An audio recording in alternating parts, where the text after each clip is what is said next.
Masih nyambung dari pembahasan sebelumnya, yaitu kita lebih mendalamin lagi tentang arsitektur dari data warehouse. Sebenarnya di slide sebelumnya yaitu ini masuk ke arsitektur sih sebenarnya.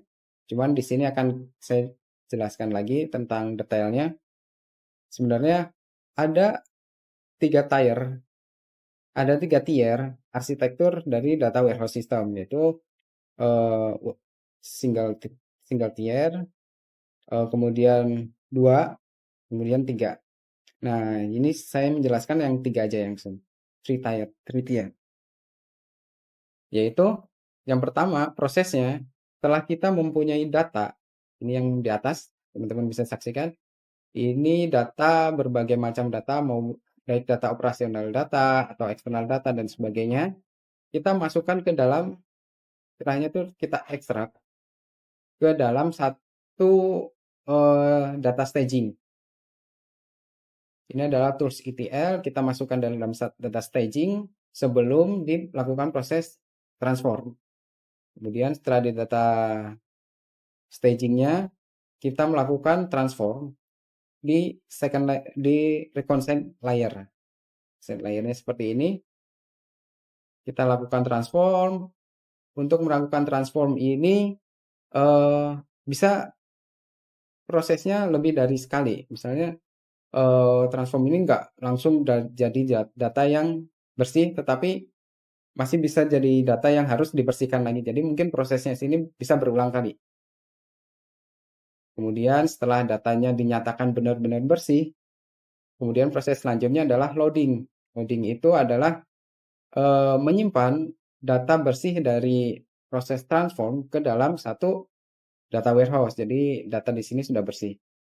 Kemudian di layer selanjutnya, di situ ada tadi kita belajar juga data mart, kita pecah-pecah lagi, kita buat rak-rak lagi ke dalam data mart agar bisa dikonsum oleh user yang bersangkutan. Seperti untuk reporting tool, kita ada kontainer atau data mart untuk reporting, terus dan sebagainya. Oh ya, untuk teman-teman ketahui OLAPS ini apa sih? OLAPS tool ini, OLAPS itu adalah Online Analytical Processing Tools. Jadi alat untuk atau sistem untuk menganalisis data analisis. Kemudian ada di situ juga data mining untuk melihat lebih dalam data dari detail-detail summary yang ada. Biasanya seperti itu. Kemudian masuk ke pembahasan selanjutnya. Pembahasan selanjutnya yaitu tentang, kalau di awal tadi ada bahasanya convert ya. Convert itu adalah sama seperti ini, yaitu bring data into your data warehouse. Jadi memasukkan data kita ke dalam data warehouse. Gimana caranya? Nah, nanti kita akan bahas di sesi ini, tapi untuk teman-teman ketahui ini adalah data singkatnya aja seperti ini. Karena nanti untuk detail dan tools dan sebagainya akan dibahas di season berikutnya. Di sini sebelum teman-teman masuk ke cara agar data yang kita punya atau database kita dari berbagai macam sumber masuk ke database, ke data warehouse, teman-teman terlebih dahulu kita akan belajar tentang ETL. Seperti yang tadi banyak disinggung di sebelumnya, yaitu ETL. Apa sih ETL itu? ETL itu adalah proses untuk mengekstrak data. Kemudian T-nya itu adalah transforming. Jadi mentransform data dari berbagai macam sumber yang mungkin strukturnya berbeda-beda, formatnya berbeda-beda. Kita transform menjadi suatu data yang seragam. Kemudian load, L-nya. Load itu adalah mengcopy data bersih itu ke dalam data warehouse yang kita punya. Ini penjelasan lebih detailnya tentang ekstrak. Ekstrak itu adalah memasukkan weekly pull data from source application. Jadi ngepooling data. Kemudian sifatnya ekstrak ini adalah biasanya sistemnya batch. Batch itu apa? Eh, untuk mengekstrak data itu tidak bisa real time karena di sana cost-nya akan lebih mahal. Biasanya untuk mengekstrak data itu kita menggunakan sistemnya batch. Batch itu apa? Yaitu batch itu bisa bisa dilakukan dalam jangka waktu tertentu. Jadi tidak real time saat itu, tapi biasanya bisa eh, per jam, bisa daily, bisa weekly atau monthly dan sebagainya, sesuai dengan kebutuhannya. Jadi datanya itu kita ekstrak tidak saat itu juga, tetapi ada waktu-waktu tertentu, misalnya seperti pas tengah malam, seperti itu dan sebagainya. Atau pas awal bulan, atau pas pergantian minggu, hari Senin atau hari Minggunya mungkin bisa seperti itu. Kemudian hasil ekstraknya ini tidak langsung ke apa namanya? Ke staging layer user. Jadi hasil dari ekstrak ini tetap belum bisa dilihat oleh user karena hasil dari ekstrak ini adalah masuknya ke data staging. Data staging ini apa? Data staging layer ini adalah nanti akan menjadi bahan kita lakukan proses transform di selanjutnya.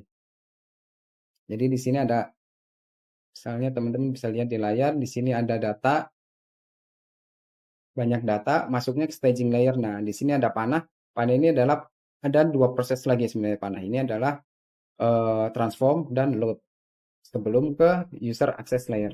Seperti itu. Kemudian transform. Transform itu sesuai namanya yaitu mentransformasikan. Tapi sifatnya itu adalah apple to apple. Maksudnya apa? Apple to apple itu adalah eh, mentransformasikan data yang sudah ada ke dalam data warehouse yang tidak merubah sifat asli dari data itu. Misalnya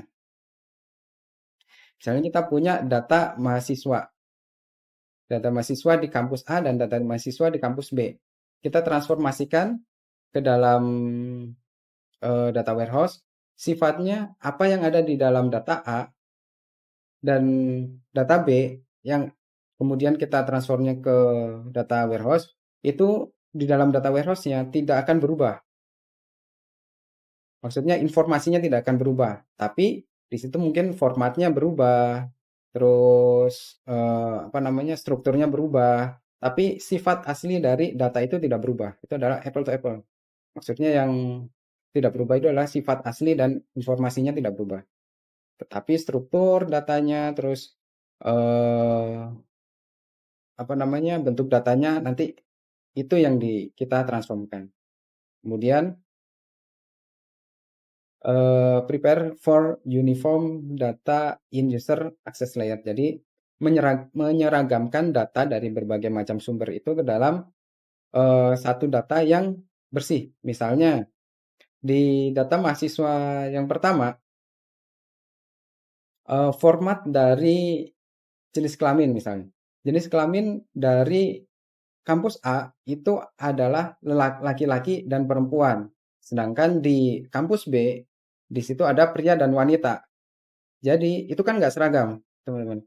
Gimana caranya biar kita bisa melihat berapa sih jumlah laki-laki di kampus A dan B dan perempuannya berapa? Kalau datanya tidak kita seragamkan, itu akan susah kita mengambil keputusan dan mengambil reporting di situ. Jadi prosesnya itu adalah kita menyeragamkan dulu datanya, misalnya kita sepakati dulu untuk jenis kelamin mahasiswa itu adalah laki-laki dan perempuan.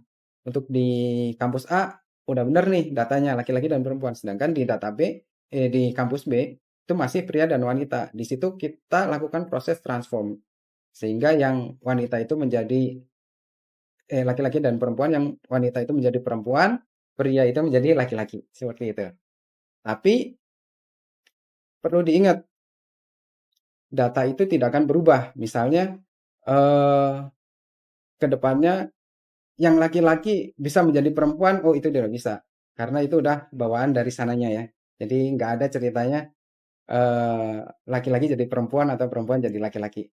di data warehouse datanya udah fix seperti itu. Jadi nggak bisa menyalahi kodrat. Kemudian